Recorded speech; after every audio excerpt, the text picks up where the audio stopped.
सखा, ये ढोल तो बार बार लुढ़क रहा है।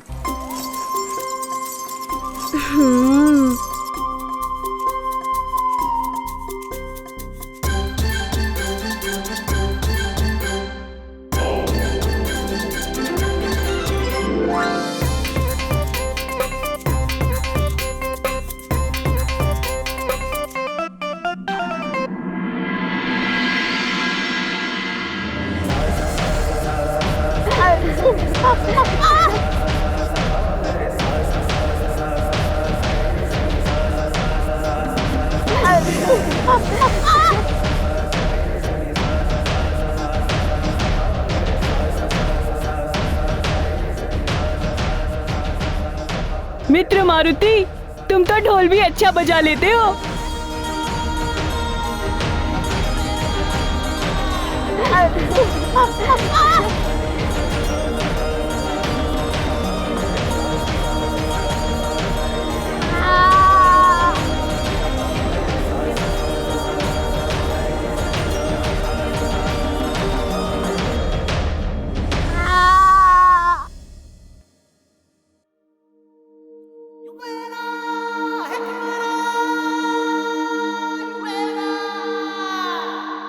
अरे वाह, कितनी मधुर सुगंध है। कहाँ से आ रही है ये?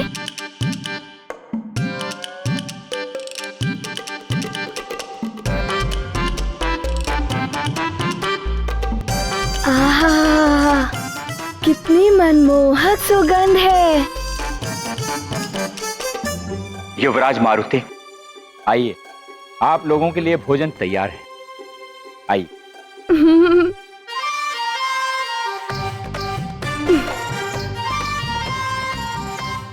चलो मित्र।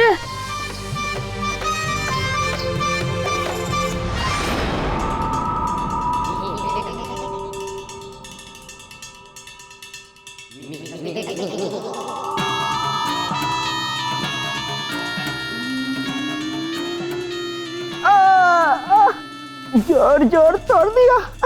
अतिबल, तुझे तो पीट पीट के ढीला कर दिया। वरुण देव, अग्निदेव, कालदेव जैसे महाबली सहायकों के होते हुए कोई भी मेरी बराबरी नहीं कर सकता, और मेरे लोक में पांव धरने का तो सोच भी नहीं सकता देवर्षि। मैं वरुण, जल का अधिपति, आपकी बात से पूर्ण सहमत हूं सूर्यदेव। मैं अग्नि संपूर्ण शक्ति के साथ आपकी सहायता के लिए हर क्षण प्रस्तुत हूं। ये अहंकार और अभिमान के स्वर हैं।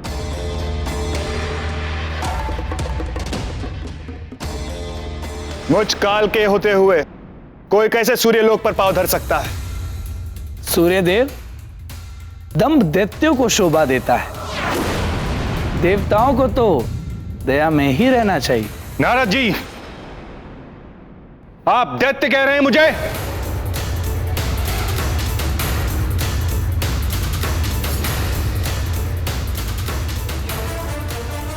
सूर्यदेव, देवर्षि, ये क्या कर रहे हैं आप दोनों? एक छोटी सी बात का इतना बड़ा विवाद मत बनाइए। हम यहां असुरों से सृष्टि को मुक्ति दिलाने की चिंता में एकत्रित हुए हैं। आप भी शांति धारण कीजिए सूर्यदेव। हे प्राण वल्लभ, सूर्यदेव तो महापराक्रमी माने जाते हैं, फिर भी उनमें इतना अहंकार।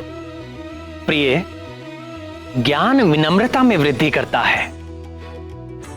ज्ञान अर्जित करने की कोई सीमा नहीं होती,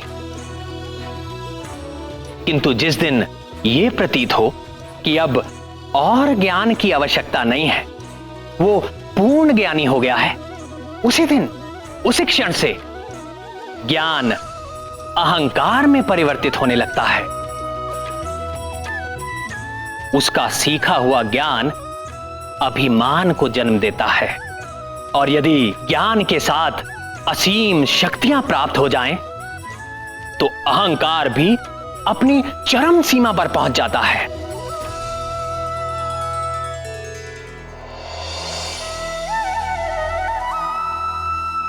एक योगी की परीक्षा ऐसी ही परिस्थिति में होती है। सच्चा योगी असीम ज्ञान और अतुलित शक्ति पाकर भी विनम्र रहता है और मोक्ष के मार्ग को प्रशस्त करता है। किंतु अहंकारी पतन के अंधकार की ओर उन्मुख हो जाता है। यही सूर्य देव के साथ भी होने वाला था। शांति और शीतलता दुर्बलता के परिचायक है, जो कदापि मेरा स्वभाव नहीं।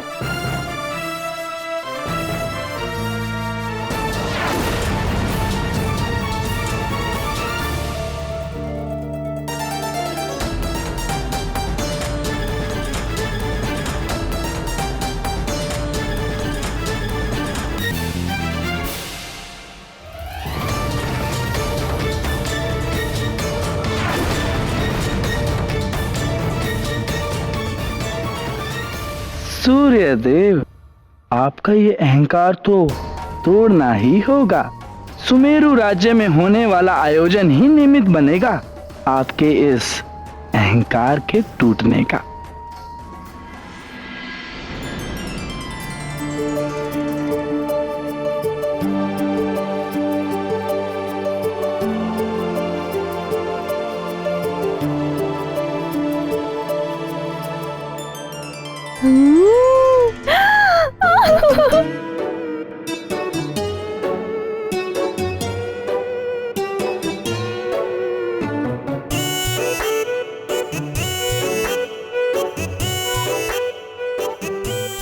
अरे वाह, इतने अच्छे अच्छे भोज्य पदार्थ। इनकी सुगंध बता रही है कि ये बहुत ही मधुर और स्वादिष्ट होंगे। माँ ने तो आज तक इतने रुचिकर पकवान मारुति को खिलाए ही नहीं। युवराज मारुति, आरंभ कीजिए।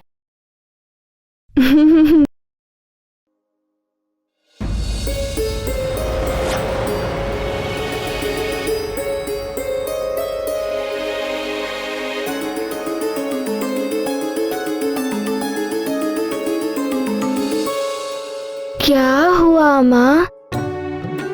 पुत्र मारुति, तुम इन्हें अभी नहीं खा सकते। माँ, क्या ये खाने योग्य नहीं है? खाने योग्य है पुत्र, किंतु तुम नहीं खा सकते बस।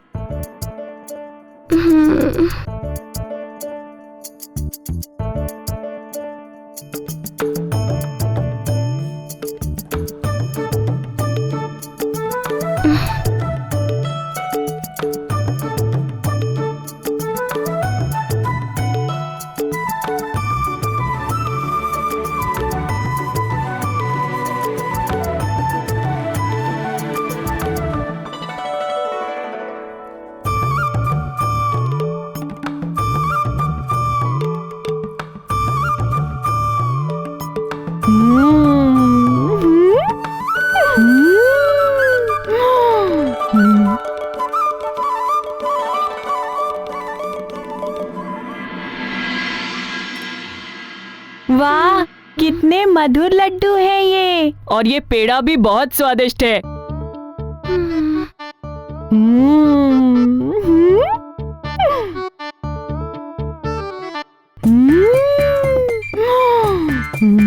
आनंद आ गया। मारुति का मित्र होना बहुत लाभदायक है। साधु ही साधु। ये लड्डू, ये खीर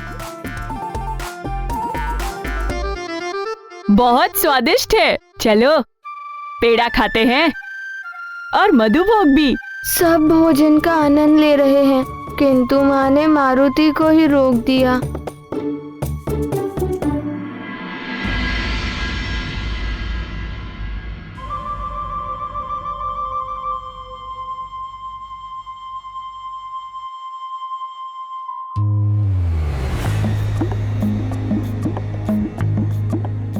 सखा,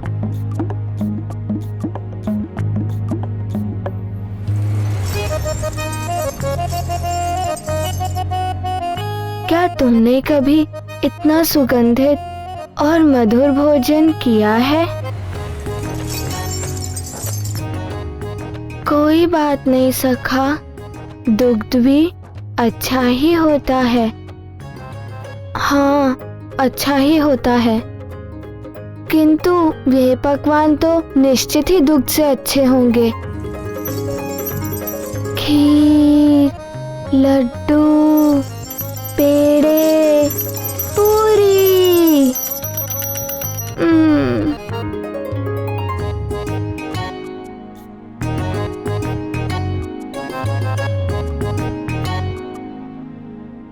मारुति,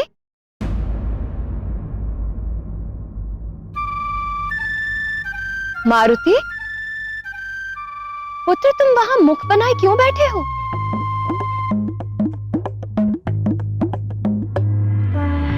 नारायण नारायण। हाँ,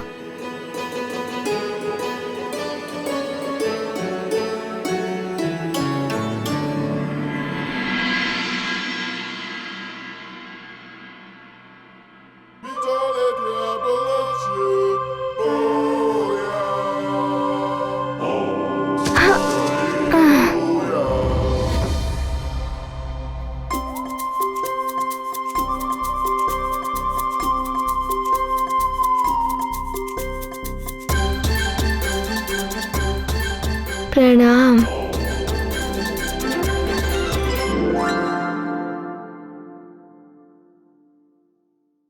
नारायण नारायण। इतने मधुर पकवान किसी भूखे के समक्ष और उसे खाने से रोक दिया जाए तो उसके मुख पर अप्रसन्नता तो दिखेगी ही। इन पकवानों की सुगंध से तो आहा, मेरा मन भी ललचा रहा है। और फिर मारुति तो अभी बालक ही है। देवर्षि, मारुति की आयु बहुत कम है। उसका अन्नप्राशन संस्कार भी नहीं हुआ अभी, इसीलिए मैंने खाने से मना किया उसे। देवी अंजना, किसी बालक का अन्नप्राशन संस्कार उस आयु में किया जाता है जब उसका शरीर भली भांति विकसित होने लगता है, दांत उगने लगते हैं और उस अवस्था तक वो बालक भोजन चबाने एवं पचाने योग्य हो जाता है। यदि इस दृष्टि से देखें, मारुति का विकास तो बहुत पहले ही हो चुका है। आपका कथन सत्य है देवर्षि, किंतु आप अन्याय कर रही हैं मारुति के साथ। मारुति को मात्र दुग्ध ही नहीं, पूर्णतया संतुलित आहार की आवश्यकता है। आप शीघ्र ही मारुति का अन्नप्राशन कराइए। नारायण नारायण। आप उचित कह रहे हैं देवर्षि, आप तो सर्वज्ञाता हैं।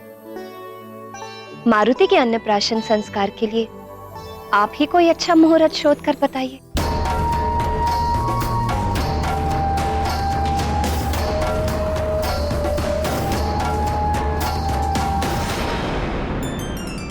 मारुति के अन्नप्राशन संस्कार के लिए आप ही कोई अच्छा मुहूर्त शोध कर बताइए। कल ही अन्नप्राशन संस्कार कर दीजिए। कल सर्वार्थ सिद्धि योग है, उसके पश्चात अमावस्या लग जाएगी।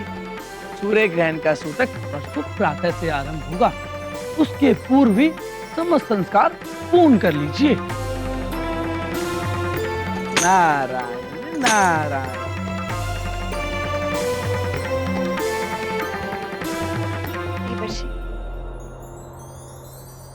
मैं शीघ्र जाकर महाराज को यह शुभ समाचार देती हूँ देवर्षि। कल के लिए व्यवस्थाएं भी करनी होंगी। माँ, हमारे घर में ये सब है, पेड़े, पकवान, ये सब है, ये सब है। हाँ पुत्र, सब कुछ है, पूरा भंडार है आपके लिए। पूरा भंडार? तो फिर मारुति को दिखा क्यों नहीं? तो क्या अन्नप्राशन के पश्चात मैं भी ऐसे ही पकवान खा पाऊंगा माँ? हाँ, अन्नप्राशन के पश्चात तुम सब कुछ खा सकते हो पुत्र। कल मारुति का अन्नप्राशन होगा। कल मारुति खीर खाएगा और लड्डू खाएगा और पेड़े और पकवान, मोदक और फलों के भंडार।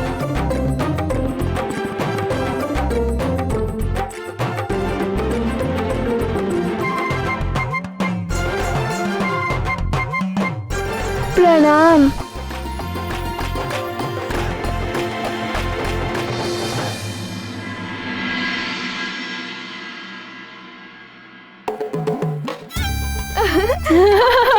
अरे मुझे दो। ये लो। मित्रों, कल तुम सबने पेट भरकर पकवान खाए थे ना?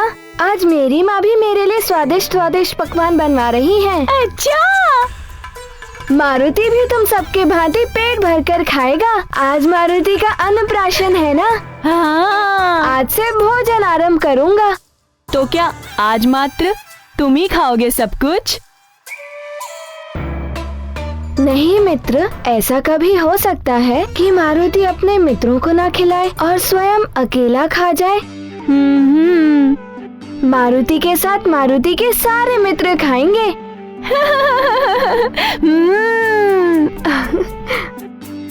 पुत्र मारुति। हाँ? चलो पुत्र, अन्नप्राशन संस्कार के लिए सब तुम्हारी प्रतीक्षा कर रहे हैं। चल। अरे इसे तो यहाँ छोड़ दो।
प्रणाम महाराज, प्रणाम महारानी। युवराज, अन्नप्राशन की बधाई। युवराज, हमारी ओर से यह तुच्छ भेंट स्वीकार करें।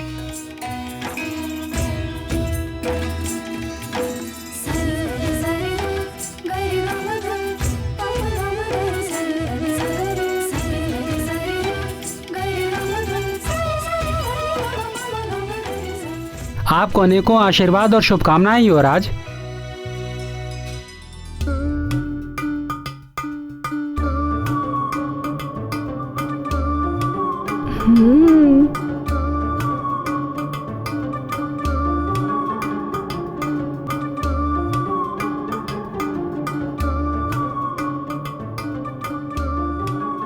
ये लड्डू अवश्य ही मीठे होंगे।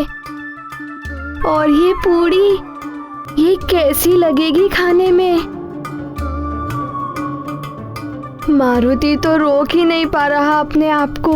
ना जाने क्यों इतना विलंब कर रहे हैं सब। बालक मारुति की क्षुधा बढ़ती जा रही है और यही तो मैं भी चाहता था।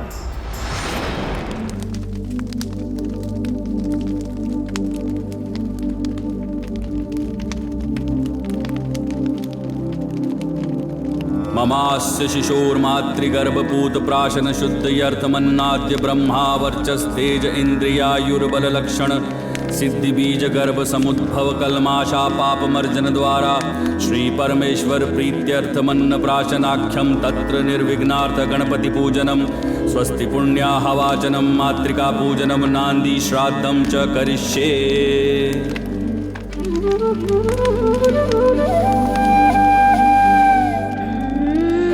खीर कितनी स्वादिष्ट होगी ये खीर। पुरोहित जी, ये है अन्नप्राशन की खीर, प्रभु का भोग लगाने के लिए। जी। ओम प्राणाय त्वा जुष्टं प्रोक्षामि, ओम अपानाय त्वा जुष्टं प्रोक्षामि, ओम चक्षुषे त्वा जुष्टं प्रोक्षामि, ओम श्रोत्राय त्वा जुष्टं प्रोक्षामि, ओम अग्नये सृष्टकृते त्वा जुष्टं प्रोक्षामि।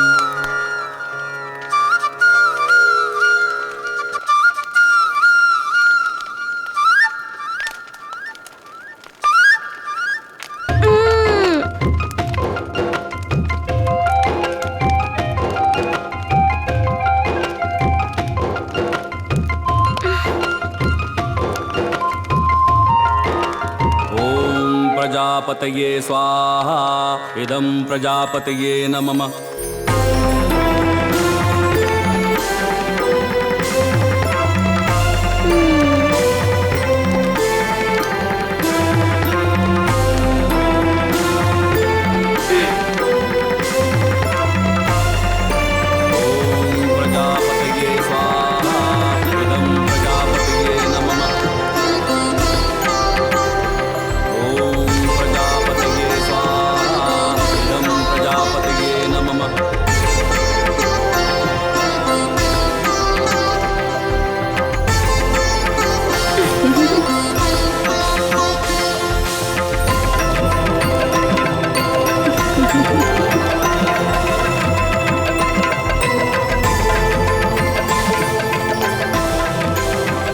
जय भव राजन, प्रजावत्सल भव, सौभाग्यवती भव, सदा प्रजा पर ऐसी ममत्व भरी दृष्टि रहे।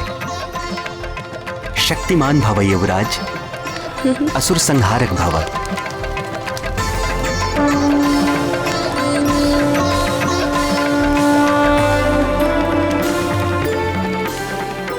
अब युवराज मारुति अन्नप्राशन के लिए वहां स्थान ग्रहण करेंगे।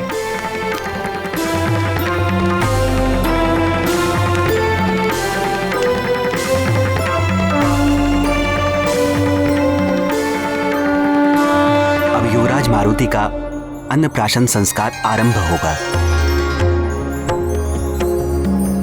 आज से युवराज मात्र दुग्ध ही नहीं, अन्न भी ग्रहण कर सकेंगे।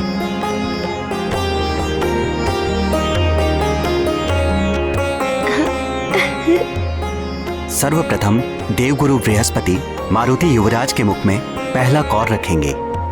तत्पश्चात युवराज की माता महारानी अंजना को यह सम्मान प्राप्त होगा।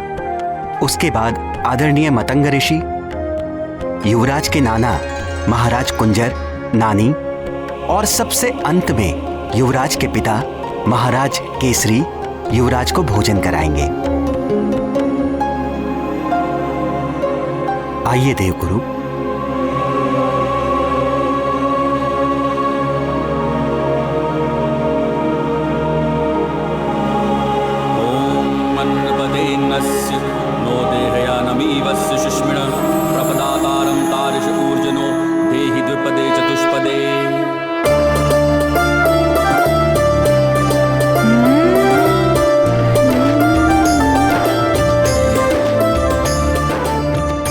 मारुति वानर कुल का गौरव बनेगा। सदा आनंदित रहो, सदा स्वस्थ रहो। ये देवगुरु बृहस्पति का आशीर्वाद है। प्रणाम।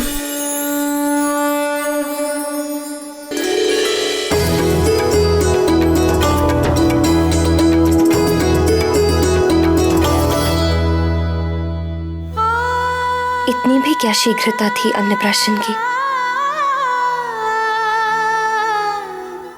कुछ दिन और मेरे आंचल का सुख ले लेते। अब तो तुम दूध मांगने भी मेरे पास नहीं आओगे। क्या हुआ माँ, खिलाइए ना।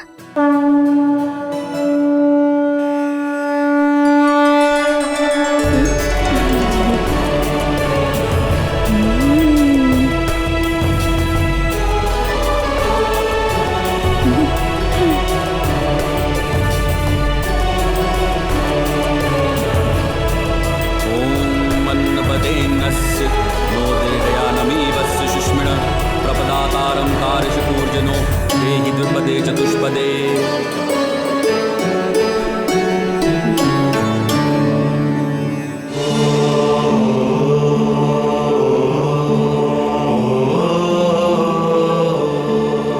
रुक जाइए पिताश्री।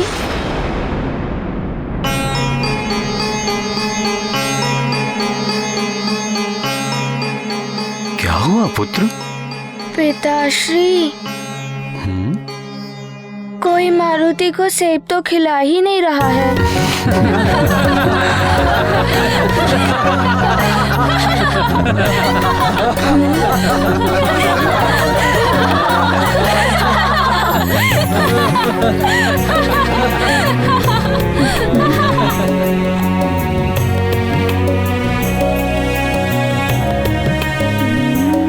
खाओ पुत्र।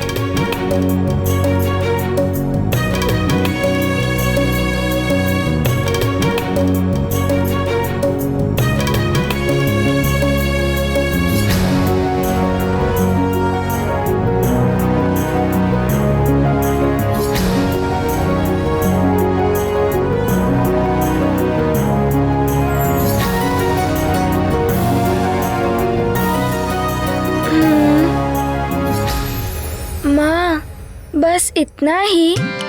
मारुति को और भोजन नहीं मिलेगा? पुत्र मारुति, अब तुम सब कुछ खा सकते हो।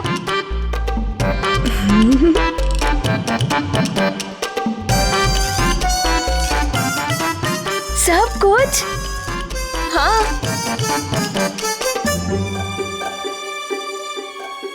ये है मारुति की भोजन की थाली। अब मारुति का अन्नप्राशन हो गया है। अब तुम स्वयं अपने हाथों से खाओ।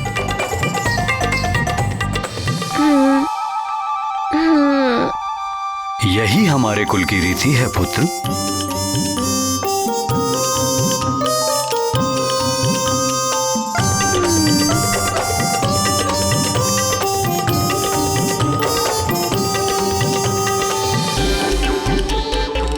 इतना सा भोजन? माँ तो कह रही थी कि सारा भोजन मारुति के लिए है।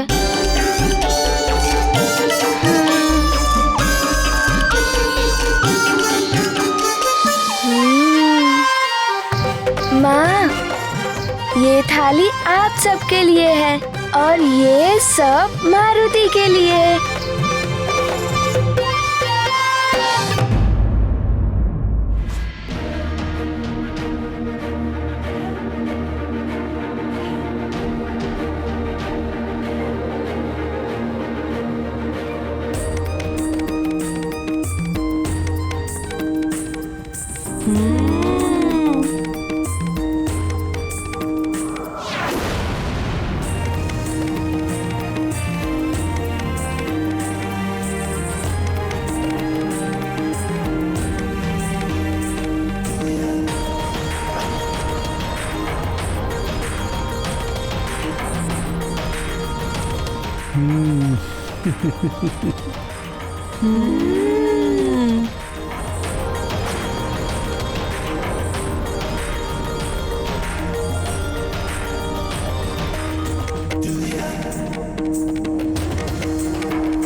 क्या? इतना भोजन ऐसे कैसे खा सकते हो?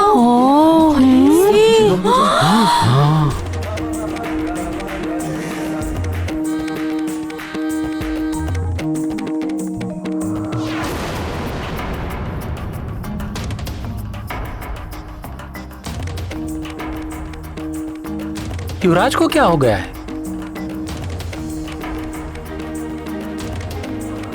ये क्या, ये तो खाए ही जा रहे हैं।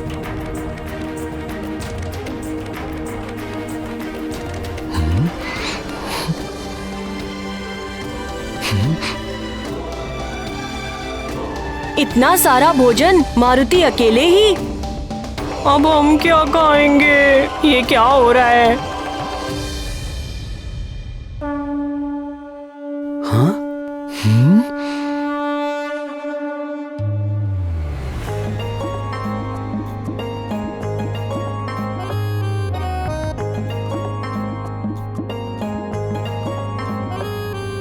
ये 2 लड्डू तो बच गए, ये मैं खा लूंगा।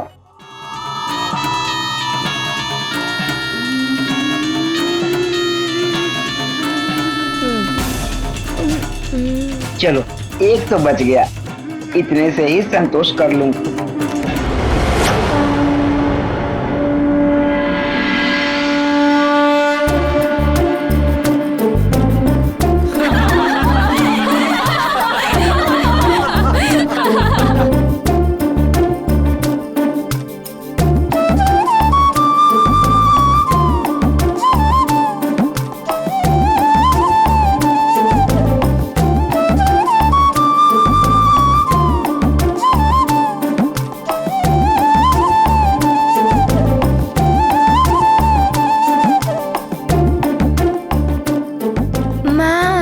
मारुति के लिए और भोजन मंगवाइए ना, और भूख लगी है।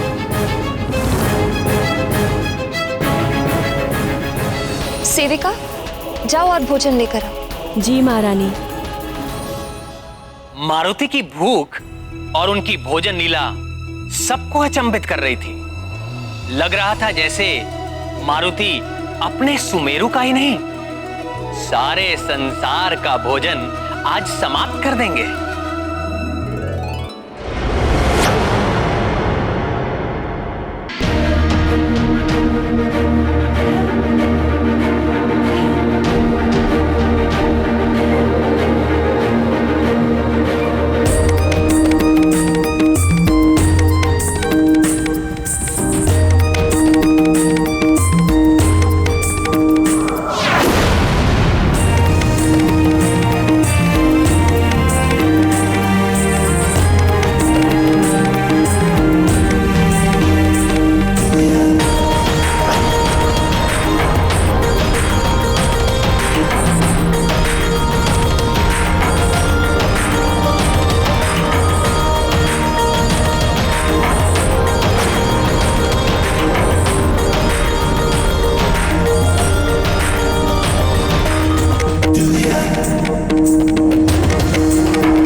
ऐसे कैसे खा सकते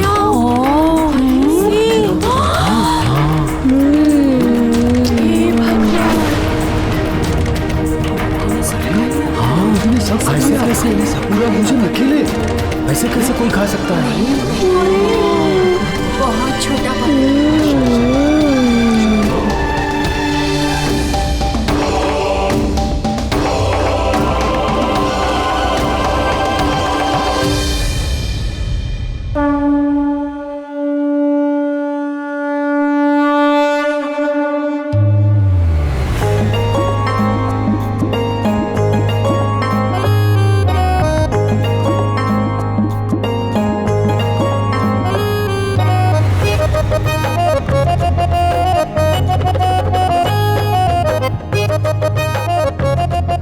माँ, मारुति को और भूख लगी है।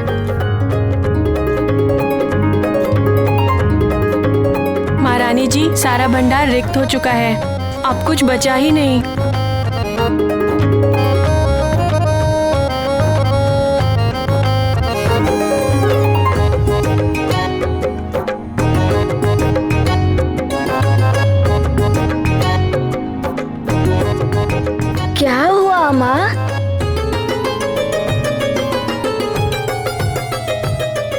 हे ईश्वर, ये कैसी विडंबना है।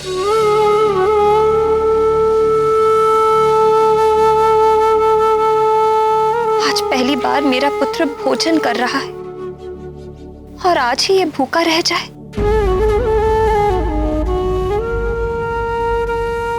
इससे बड़ी पीड़ा एक मां के लिए और क्या हो सकती है। तुलसी दल दे दूं क्या? नहीं नहीं, पहली भूख में समुचित तृप्ति ही उचित है। मारुति की भूख भले ही ना मिटे, मारुति माँ को उदास नहीं देख सकता।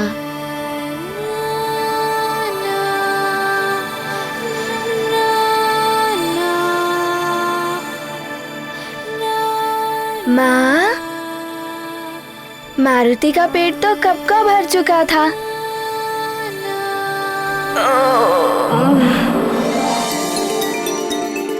किंतु मारुति लालच में और मांग रहा था। आज पकवान बहुत स्वादिष्ट बने थे ना, इसीलिए। तुम सच कह रहे हो पुत्र? हाँ माँ, मारुति सच कह रहा है। मारुति का पेट तो कब का भर चुका था।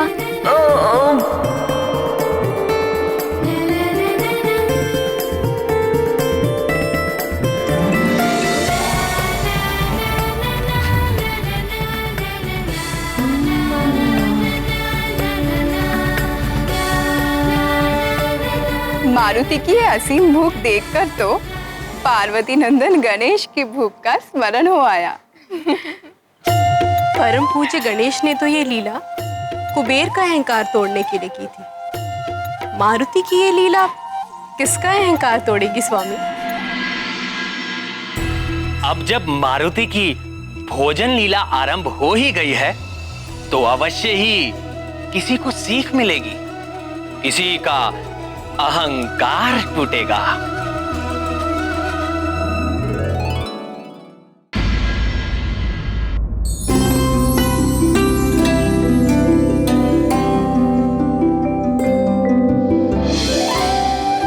मारुति, मेरे लाल, सो जाओ, सुख की निद्रा में खो जाओ।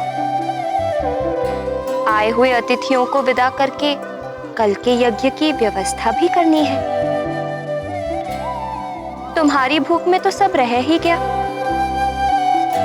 सो जाओ मेरे अच्छे पुत्र।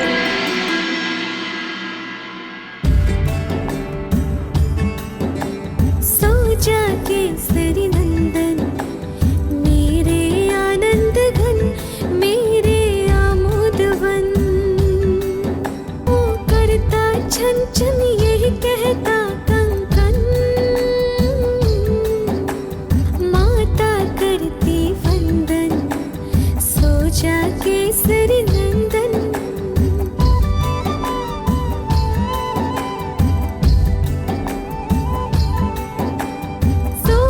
प्यारे देख सोते तारे, जीव जंतु सारे सब नींद से हारे। सोते वन पवन, सो जा केसरी नंदन। सो जा केसरी नंदन।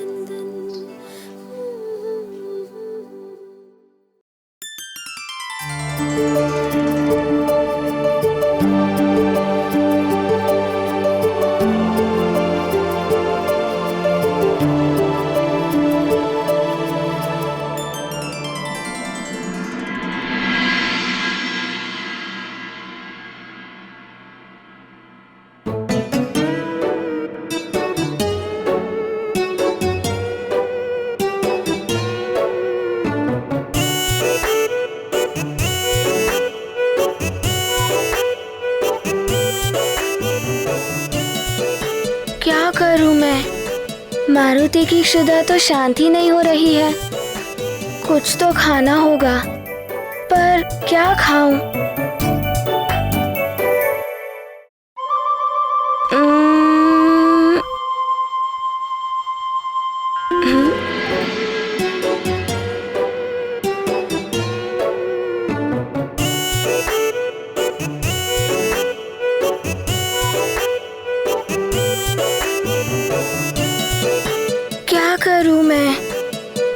शुदा तो शांति नहीं हो रही है। कुछ तो खाना होगा, पर क्या खाऊं?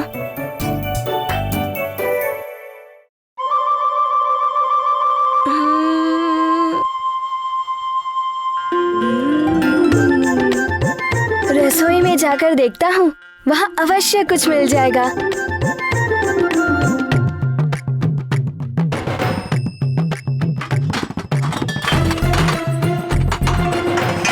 कहाँ ढूंढूं?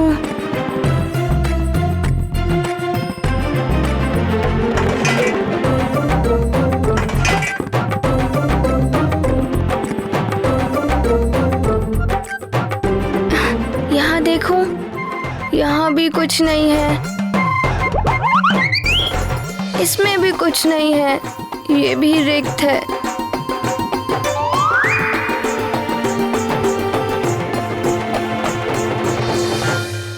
अरे ये सब तो रिक्त है, अब मारुति क्या खाएगा?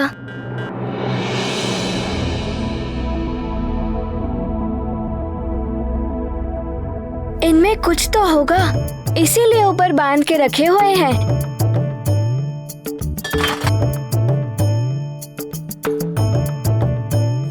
क्या करूं? यहाँ तो कुछ भी नहीं है।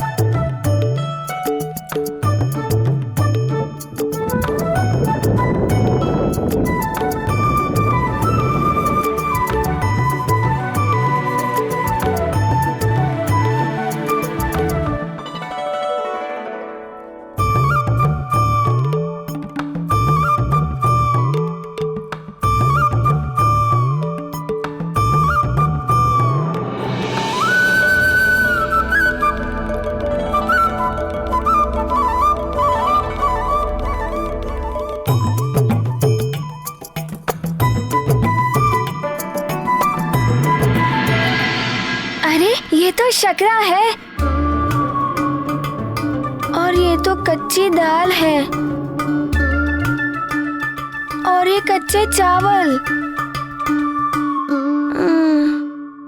अब मैं इन्हें कैसे पकाऊं?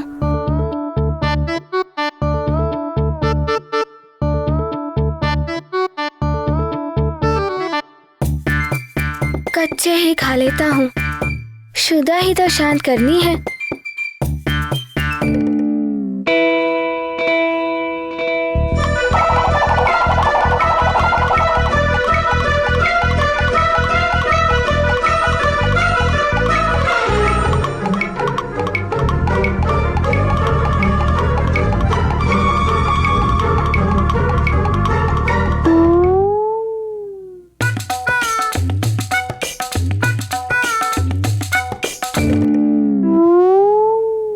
अरे ये तो समाप्त हो गए, अब मारुति क्या खाएगा?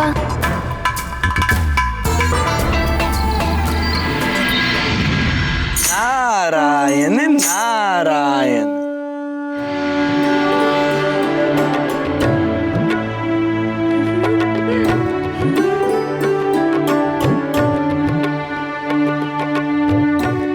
प्रणाम देवर्षि।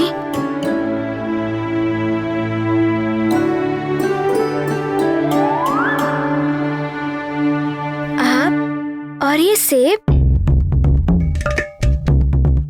आप ये सेब मारुति के लिए लाए हैं? हाँ मारुति, ये सारे सेब मैं तुम्हारे लिए ही लाया हूँ। नारायण नारायण। लो।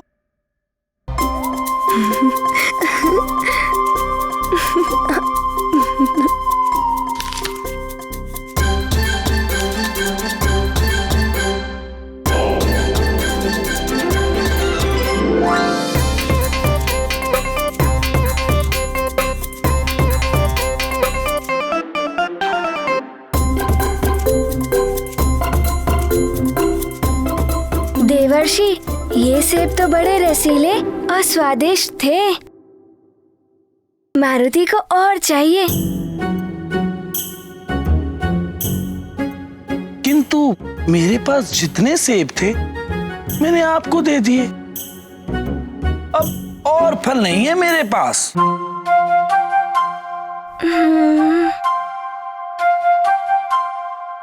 किंतु मारुति की भूख तो अभी तक शांत हुई ही नहीं है और इसी कारण माँ बहुत दुखी है। माँ का दुख दूर करने के लिए मारुति को अपनी शुदा को शांत करना ही होगा। ये तो बड़ी ही विकट समस्या है। मेरे फल तो समाप्त हो चुके हैं, किंतु मैं तुम्हें एक ऐसा फल दिखा सकता हूँ जो विशाल तो है ही, तुम्हारी शुदा को भी शांत कर देगा। किंतु क्या देवर्षि?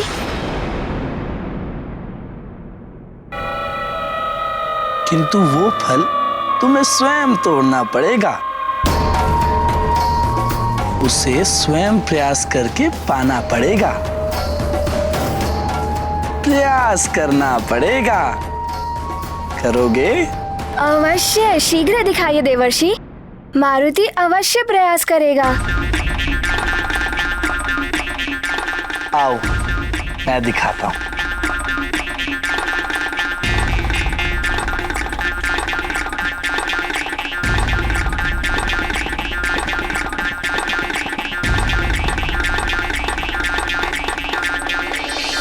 वो देख रहे हो ना, वो महाफल, आकाश फल।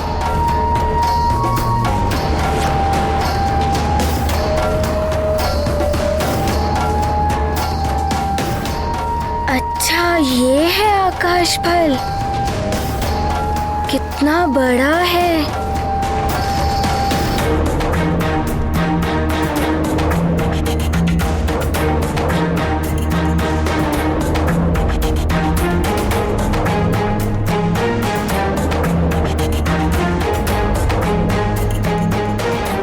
दिखाई दिया ना?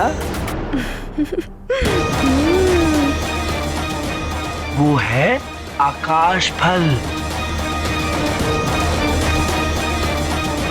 इस महाफल को खाने से तुम्हारा उदर भर जाएगा और तुम्हारी शुदा भी शांत हो जाएगी।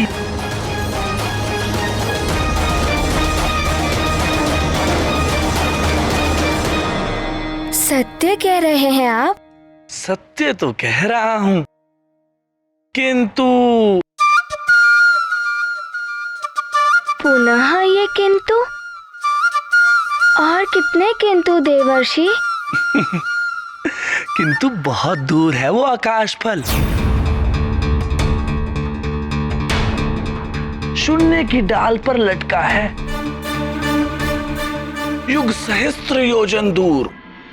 तो क्या हुआ?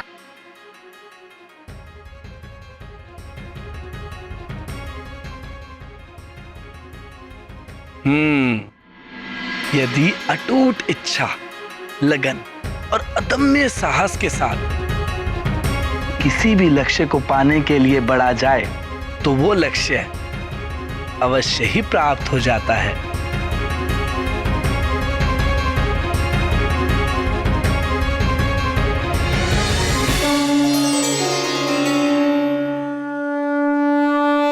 पर ध्यान रहे, उस तक पहुंचने के मार्ग में अनेक बाधाएं आएंगी, परंतु तुम्हें एकाग्र होकर अपने लक्ष्य तक पहुंचना है। अपनी भूख मिटानी है तो चाहे कितनी भी दूर हो वो आकाश फल, माँ की चिंता दूर करने के लिए मुझे अपनी शुदा शांत करनी ही होगी।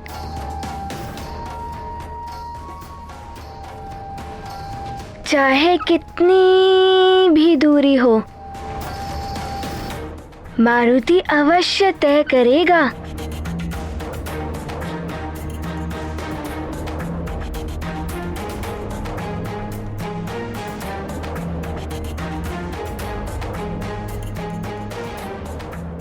तुम मेरी शुभकामनाओं के साथ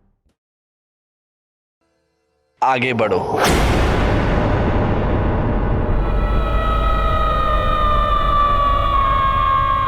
जाकर खा लो आकाश फल। महाबली हनुमत की रुचिकर लीला राम भगत की जय जय जय रघुनंदन राम जय जय जय महाबली हनुमान। किया सूर्य ने जो अहंकार दिव्य तत्व में हुआ बेकार। नारद जी हैं जन कल्याणी गर्व भंग करने की ठानी। एक बाण से दो दो लक्ष्य कहा मारुति अब दूं क्या भक्ष्य। गाथा महाबली हनुमत की रुचिकर लीला राम भगत की जय जय जय रघुनंदन राम जय जय जय महाबली हनुमान जय जय जय रघुनंदन राम जय जय जय महाबली।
नारायण, इतनी तीव्र गति, अतुलित बल के धाम है आप मारुति, धन्य है आप। नारायण नारायण। मित्रों, मारुति को अब तक खेलने के लिए आ जाना चाहिए था। हाँ, कल अन्नप्राशन में उसने कहा था सभी प्रातः यही मिलेंगे। कुछ भी कहो, किंतु है अद्भुत ही है हमारा मित्र मारुति। किंतु कल कितना खाया था। हाँ।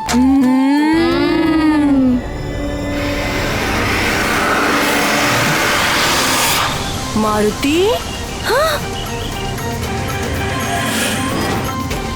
मारुति, अरे मारुति, मारुति, अरे मारुति कहाँ जा रहा है? अरे मारुति, कहाँ जा रहे हो मारुति? मैं आकाश फल खाने जा रहा हूँ। आकाश फल?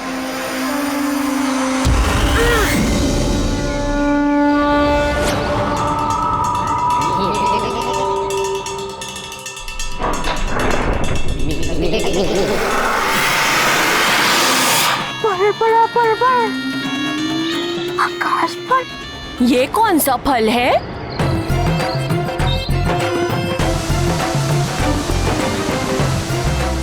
न जाने कहाँ चला गया। पता नहीं, पलक झपकते ही ओझल हो गया। ईश्वर ही जाने वो किस फल की बात कर रहा था। महाबली हनुमत की रुचिकर लीला राम भगत की जय जय जय रघुनंदन राम जय जय जय महाबली हनुमान। किया सूर्य ने जो अहंकार दिव्य तत्व में हुआ बेकार। नारद जी हैं जन कल्याणी गर्व भंग करने की ठानी। एक बाण से दो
नारद जी हैं जन कल्याणी, गर्व भंग करने की ठानी।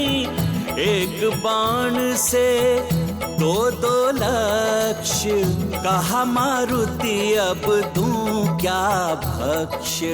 गाथा महाबली हनुमत की, रुचिकर लीला राम भगत की। जय जय जय रघुनंदन राम, जय जय जय महाबली हनुमान। प्रणाम राजपुरोहित जी। कल्याण भव।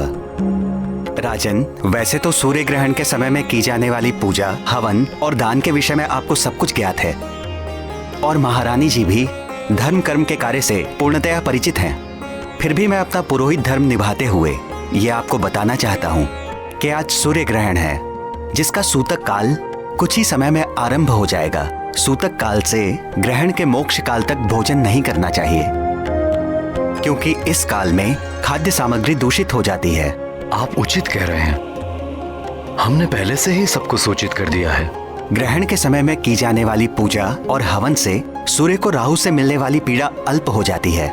इससे सूर्यदेव प्रसन्न होकर सुख, समृद्धि और आयु में वृद्धि करते हैं। इसलिए ग्रहण के समय में यज्ञ और दान का विशेष महत्व है। आप जैसा कहेंगे हम वैसा ही करेंगे पुरोहित जी। आपका तुलादान होगा, अर्थात आपके भार के समान भार का द्रव्य जनता में दान किया जाएगा, तथा हर बार की भांति वस्त्र दान एवं गौदान भी करना होगा। अवश्य राजपुरोहित, ऐसा ही होगा। एक राजा के लिए प्रजा सेवा भी प्रभु सेवा के समान ही होती है। राजपुरोहित जी, हमने सारी व्यवस्था कर दी है। ये सब तो व्यवस्थित रूप से हो जाएगा, किंतु मारुति का क्या करूं? सोकर उठते ही उसे भूख लगेगी, भोजन उसे दे नहीं सकती। अपनी भूख के समक्ष वो छोटा सा बालक सूर्य ग्रहण के बारे में क्या समझेगा? आज तो वो जितना सोएगा उतना ही अच्छा है। महाबली हनुमत की, रुचिकर लीला राम भगत की। जय जय जय रघुनंदन राम, जय जय जय महाबली हनुमान। किया सूर्य ने जो अहंकार, दिव्य तत्व में हुआ बेकार। नारद जी हैं जन कल्याणी, गर्व भंग करने की ठानी। एक बाण से दो लक्ष्य, कहा मारुति अब। अद्भुत दृश्य है यहाँ का। महाबली हनुमत की, रुचिकर लीला राम भगत की। जय जय जय रघुनंदन राम, जय जय जय महाबली हनुमान। एक बाण से दो लक्ष्य, कहा मारुति अब दूं क्या भक्ष्य। गाथा महाबली हनुमत की, रुचिकर लीला राम भगत की। जय जय जय रघुनंदन राम, जय जय जय महाबली।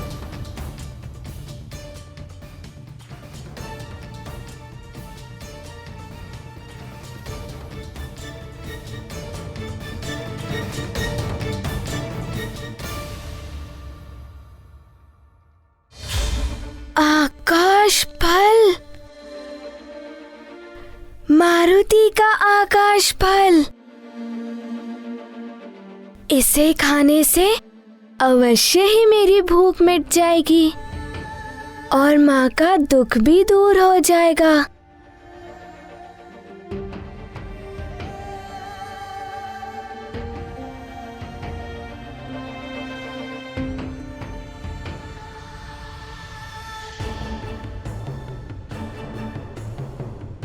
अरे ये तो एक और गोलक आ रहा है। ये तो बड़ा भी है और चमकीला भी।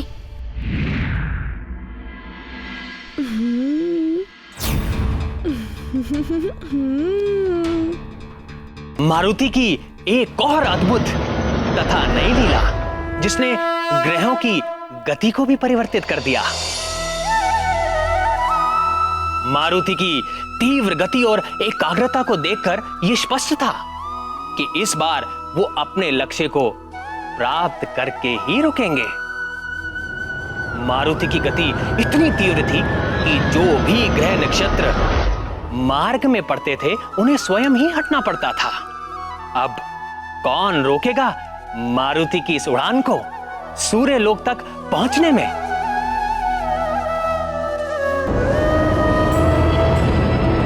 किसी भी कार्य में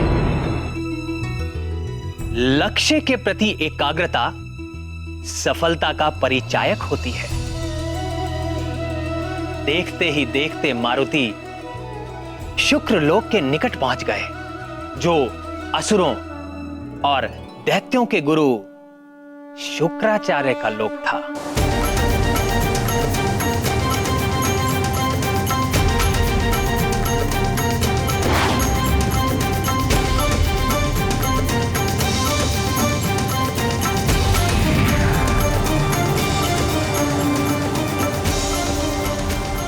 मुझ शुक्र की ओर कौन आ रहा है?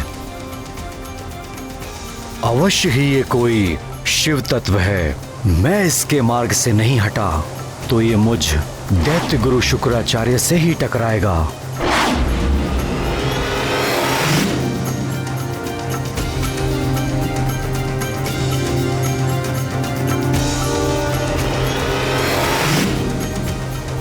हे मुरली मनोहर, शुक्राचार्य तो महर्षि भृगु के पुत्र हैं, फिर वो दैत्य और असुरों के गुरु कैसे बन गए? प्रिय, शुक्र के पिता तो थे महर्षि भृगु, किंतु उनकी मां दैत्यराज हिरण्यकशिपु की पुत्री दिव्या थी। काल क्रम में मां और नाना के प्रभाव में शुक्र भी देव दैत्य के द्वंद्व में उलझ गए और दैत्यों के गुरु बन गए। परिणाम स्वरूप तीनों लोग शुक्र के मंगलकारी ज्ञान से दूर हो गए। आज शुक्र जैसा ज्ञानवान असुरों का हितैषी है और पूरी तरह लंकेश, रावण और मेघनाथ के साथ है, और साथ ही सदैव तीनों लोगों की आसुरी शक्तियों के विकास और एकता के लिए सक्रिय रहते हैं। ऐसा कोई दैत्य असुर राक्षस नहीं है जो उनके कथन का उल्लंघन कर सके।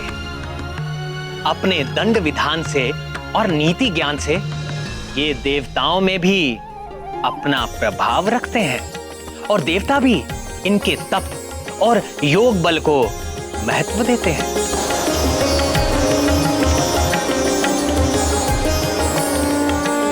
प्राणवल्लभ, ये विधान है कि समस्त ग्रह अपने एक निर्धारित पथ पर ही विचरण करते हैं, किंतु मारुति के इस लीला भरे अभियान के कारण ग्रहों को अपने अपने मार्ग से विचलित होना पड़ रहा है।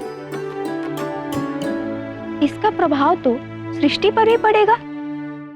अवश्य पड़ेगा प्रिय। ग्रहों की दशा और दिशा बदलने का प्रभाव मनुष्य से लेकर प्रकृति तक सब पर पड़ता है।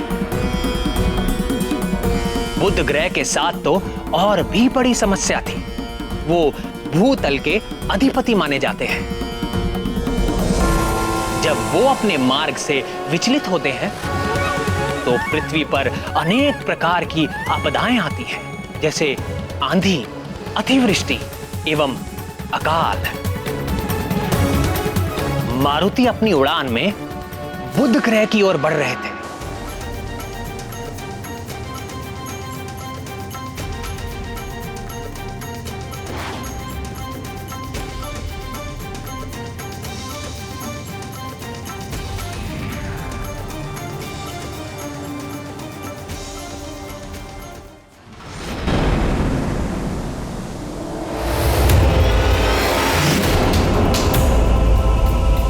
ये कौन अचानक उल्टी दिशा से इतनी तीव्र गति से मेरे बुध लोक की ओर चला आ रहा है? ये तो अनर्थ हो गया। मुझ बुध को ही अपने मार्ग से विचलित कर दिया इसने। भविष्य में पृथ्वी पर इसके दुष्परिणाम हो सकते हैं।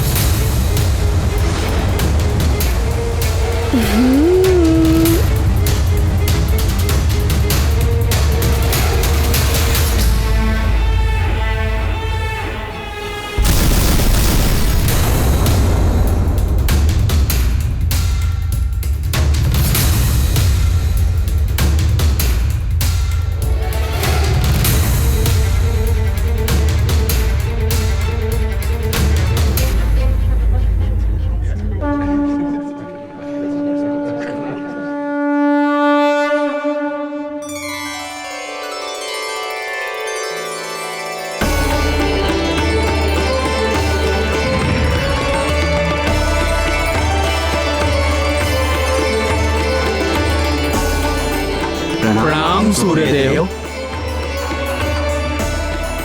प्रणाम देवगण। जगत नियंता सूर्यदेव, आपकी जय हो। कालचक्र के सुचारू रूप से संचालन करने वाले सूर्यदेव, आप सदैव प्रकाशित रहें और इस सृष्टि को सदैव प्रकाशित करते रहें।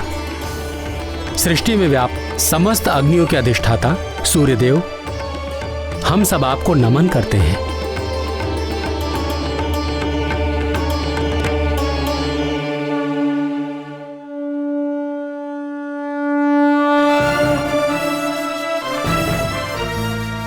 अग्निदेव, वरुण देव, कालदेव और अन्य उपस्थित देवगण, आज पुनः वो समय आ गया है जब राहु मुझे ग्रसने वाला है।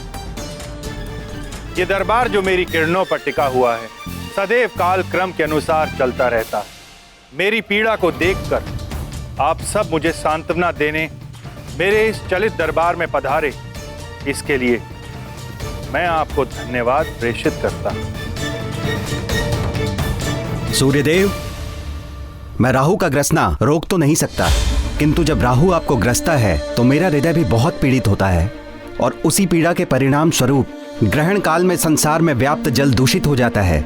विद्वान मनुष्य उस समय जल ग्रहण नहीं करते। आपकी पीड़ा से मुझे भी बहुत दुख होता है सूर्यदेव, इसीलिए सृष्टि में स्थित समस्त प्रकार की अग्नियां मंद पड़ जाती हैं और यही कारण है कि ज्ञानी मनुष्य उस काल में भोजन आदि नहीं बनाते। सूर्यदेव, आपके इस दुख में हम भी आपके साथ होते हैं, इसीलिए तो सूतक से मोक्ष तक का ये काल अशुभ माना गया है और उस काल में कोई भी शुभ कार्य नहीं होता है इस संसार में।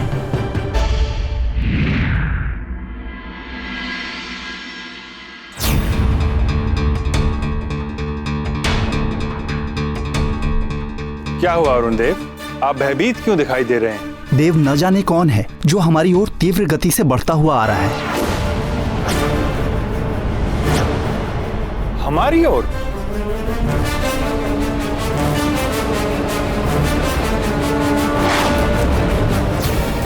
अभी राहु के आने का समय तो नहीं हुआ है, फिर ऐसा दुस्साहस करने का प्रयास कौन कर सकता है? देव, ये राहु तो है ही नहीं, ये कोई और है।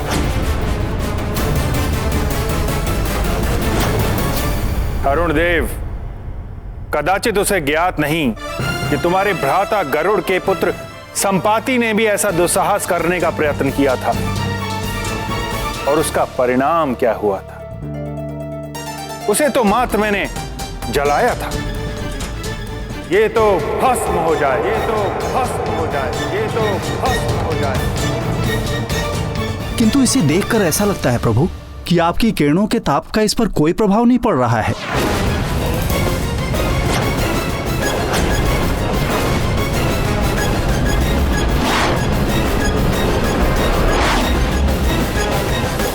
निकट तो आने दीजिए अरुण देव, फिर देखते हैं उस पर मेरे ताप का प्रभाव पड़ता है या नहीं। सूर्यदेव, आपकी अनुमति के बिना कोई सूर्यमंडल में कैसे प्रवेश कर सकता है? कदाचित उसे ज्ञात नहीं है कि इस सूर्यमंडल की रक्षा मैं कर रहा हूं। मैं वरुण देव, महाशक्तिशाली, जब मैं कुपित होता हूं तो संसार ही नहीं समस्त सृष्टि जलमग्न हो जाती है। प्रलय मचा देता हूं मैं, प्रलय। सूर्यदेव, सूर्यमंडल में प्रवेश करने से पूर्व उसे मुझ अग्निदेव का सामना करना होगा। ये समस्त संसार जीवित है तो मुझ अग्नि की कृपा से हव्य से देह तक, काष्ठ से लौह तक मैं सब जला देता हूँ। वो जो भी है मेरी शक्ति के समक्ष 2 पल भी नहीं टिक पाएगा। नारायण नारायण।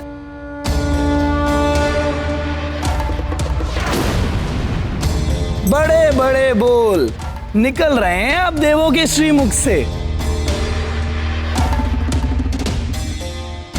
किंतु वे कौन हैं? मैं बताता हूं।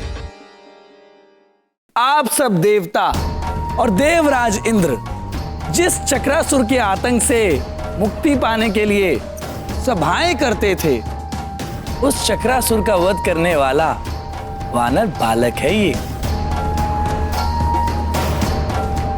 तनिक अबोध है ये। अबोध तो है, किंतु यहाँ क्यों चला आ रहा है वो? प्रभु की माया। इस वानर बालक की बुद्धि को ना जाने क्या हो गया है सूर्यदेव। मुझे तो लगता है कि ये आपको आकाश फल समझकर अपना आहार बनाने के लिए आ रहा है।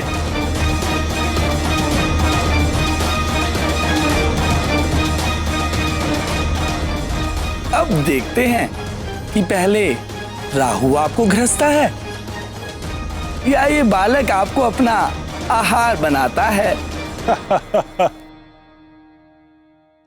परिहास कर रहे हैं आप देवर्षि।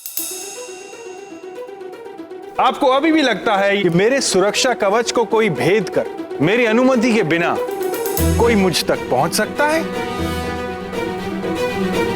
मेरे सूर्य मंडल के रक्षक देवों, जाओ और उस बालक को रोको। इसलिए नहीं कि मैं उससे भयभीत हो गया, इसलिए कि वो एक अबोध बालक है। उसे तो ज्ञात ही नहीं कि मेरे निकट आने से वो जल जाएगा, यहां तक कि प्राण भी जा सकते हैं उसके।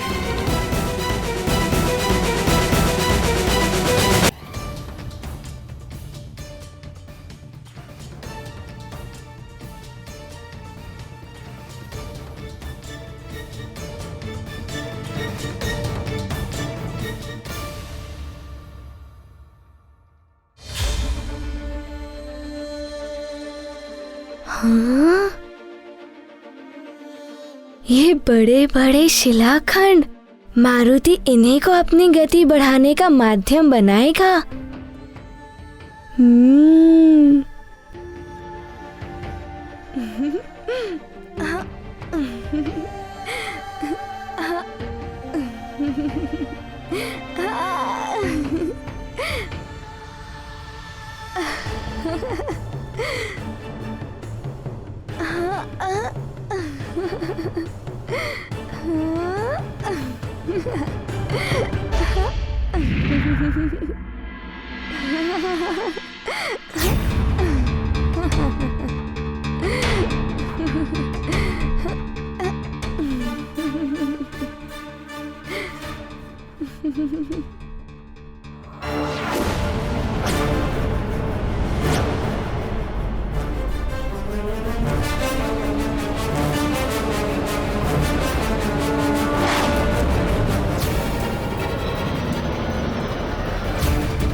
आ रहा है मारुति अपना आकाश फल खाने।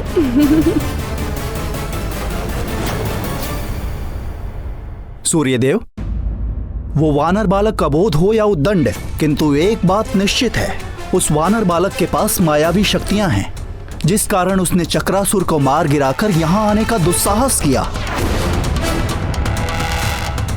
सूर्यदेव, आप मुझे आज्ञा दें, मैं काल स्वयं उसे उसकी उद्दंडता का दंड दूंगा। यदि वो बालक उद्दंडी है तो अवश्य ही वो दंड का पात्र है। जाइए।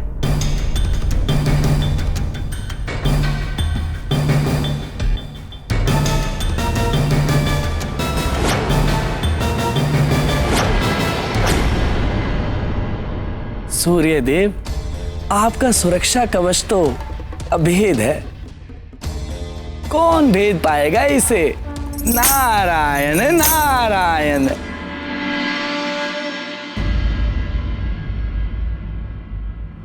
नमस्ते सर्वदेवानां शक्तिस्त्वं सत्यमास्थिता साक्षिभूता जगद्धात्री निर्मिता विश्वयोनिना एकतः सर्वसत्यानि तथा नृत्यशतानि च धर्माधर्मकृतां मध्ये स्थापितासि जगद्विते त्वं तुले सर्वभूतानां प्रमाणमिह कीर्तिता मातोलयन्ति संसारदुध्वरस्व नमोऽस्तु ते योऽसौ तत्त्वादिपो देवः पुरुषः पञ्चविंशकः स एकोधिष्ठितो देवि त्वयि तस्मान्नमो नमः नमो नमस्ते गोविंद तुला पुरुष संज्ञक त्वं हरे तारयस्वास्मान् स्मात् संसार कर्दमात्। महाराज, राजन, अब आप इस सामग्री को स्पर्श करें और इसे प्रजाजनों में बंटवाने का प्रबंध कीजिए।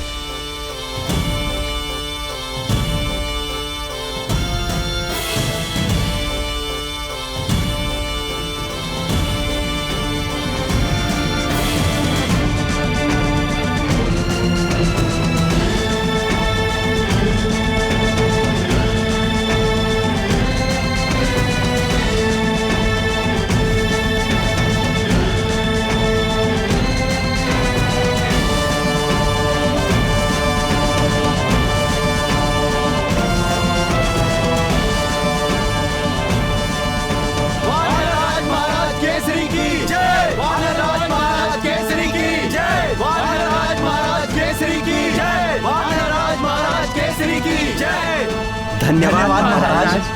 धन्यवाद महारानी जी।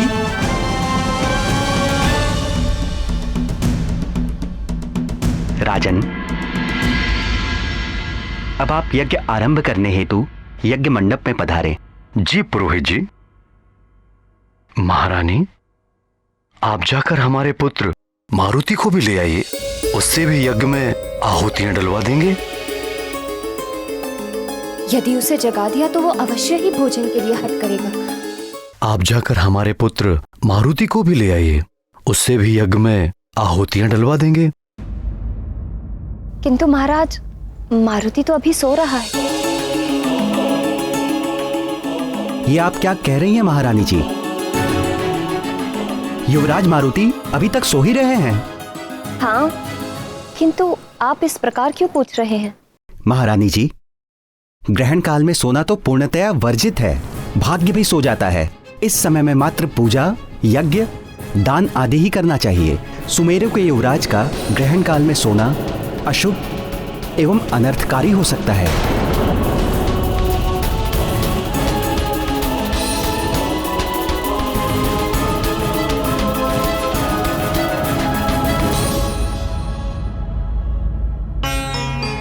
किंतु राजपुरोहित जी, आप तो बता रहे थे कि ग्रहण काल आरंभ होने में समय है अभी। हाँ, कुछ ही समय शेष है।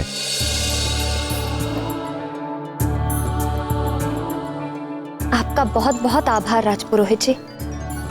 समय रहते आपने बता दिया। मैं अभी जाकर मारुति को जगा लाती हूँ।